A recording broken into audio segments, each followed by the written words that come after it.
Hey, it's Lori, and this month on More Time Offline, I am going to show you how to do some apple printing. So grab yourself an apple, some outdoor acrylic paint, and a canvas bag, a t-shirt, or something to print on, and let's get started.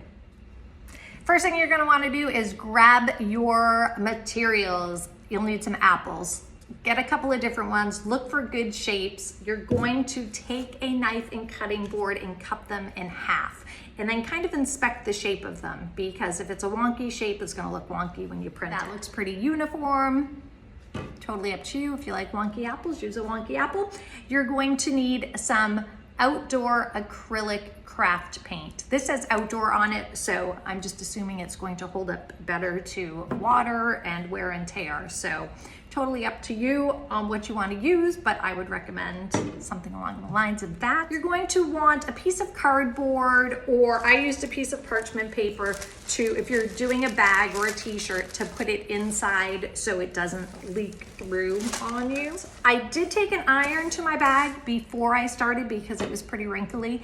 So up to you. I'm using just canvas tote bags that I got online. They were a few bucks a piece, and I figured if I screw it up, it's not a huge investment. All right, so step one. All right. The next thing I recommend doing is just dabbing your apple on some paper towel to get the excess moisture out. Next step, again, just slide something inside the bag so it doesn't leak through.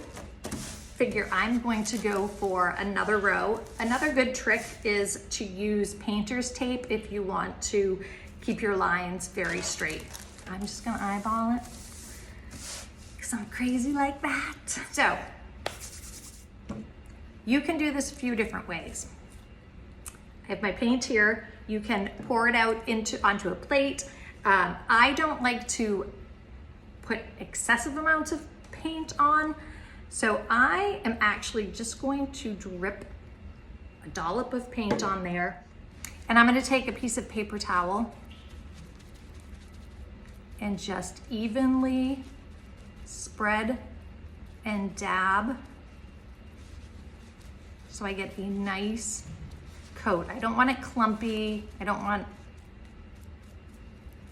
huge excessive amounts, but you definitely want to have enough so you're going to get a good print. All right, here we go. I'm eyeballing. I think I have room to do 3 rows.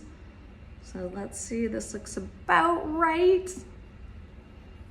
I'm going to put it down and apply pressure. Here we go.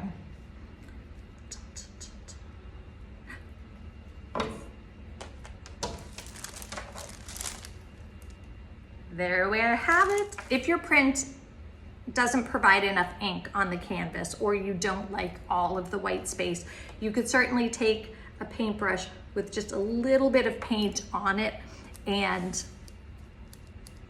dab in a few of the spots. Total personal preference. You might like all of the white space. Totally up to you. And you just continue on. Something else to jazz your apples up, if you'd like to take a Sharpie marker once it dries, and you can just draw in a few black seeds into the center of your apple. You could also add on a few little leaves if you would like, but again, I'm more of the minimalist. So I'm going to keep going, and I will show you what my finished bag looks like.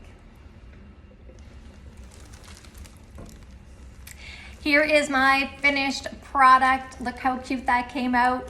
Go grab yourself an apple or lemon or limes or peppers or any type of fruit or vegetable, chop them in half and print away. I hope I've inspired you to spend a little more time offline.